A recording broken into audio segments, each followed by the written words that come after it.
Americans owe more than $1.7 trillion in student loans. That's more than credit cards and auto debt.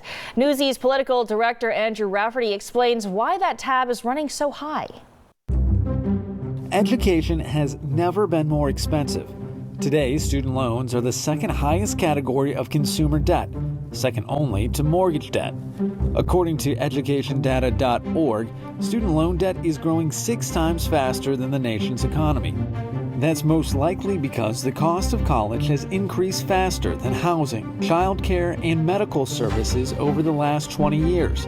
The cost of a college degree is up by more than 600% since 2000. This is more than double the rate of inflation and shows that there is a problem with how we're funding higher education. Right now, the amount of student debt in the United States is about $1.7 trillion. That's 43 million Americans carrying an average of about $39,000 in student loans. A pause of repayment of federally held student loans began in March 2020 when the pandemic began. That freeze was extended several times by former President Donald Trump and now President Joe Biden.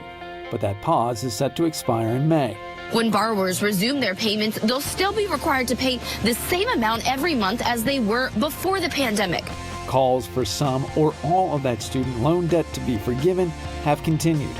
In his campaign for the White House, then candidate Biden made a promise to wipe out $10,000 of student debt for every person.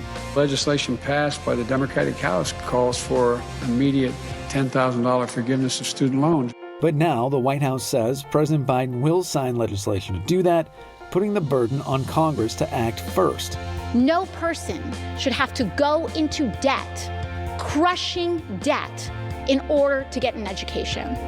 Supporters of student debt forgiveness say canceling student loans would stimulate the economy. They argue without the payments, borrowers would have extra money each month, which could be spent or invested. They could also have more financial freedom to get married, start a family, buy a home, save for retirement, or start a business. It could also cut inequality because Americans with more generational wealth typically need fewer loans. But not everyone agrees. Of course, progressives are apoplectic because they feel President Biden should wave his grandfatherly magic walking stick and cancel all student debt. That's because most Americans don't have student loans.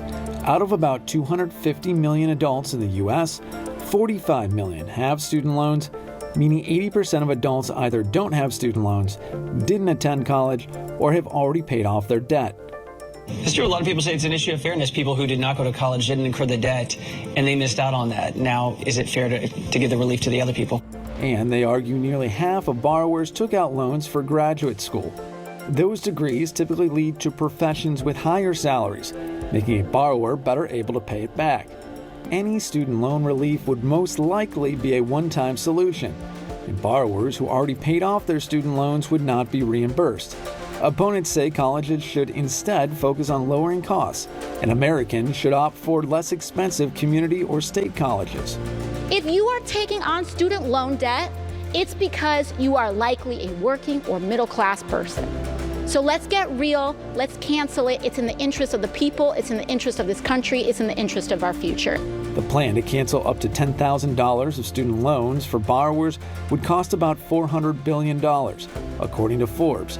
The plan to cancel up to $50,000 of student debt would cost $1 trillion.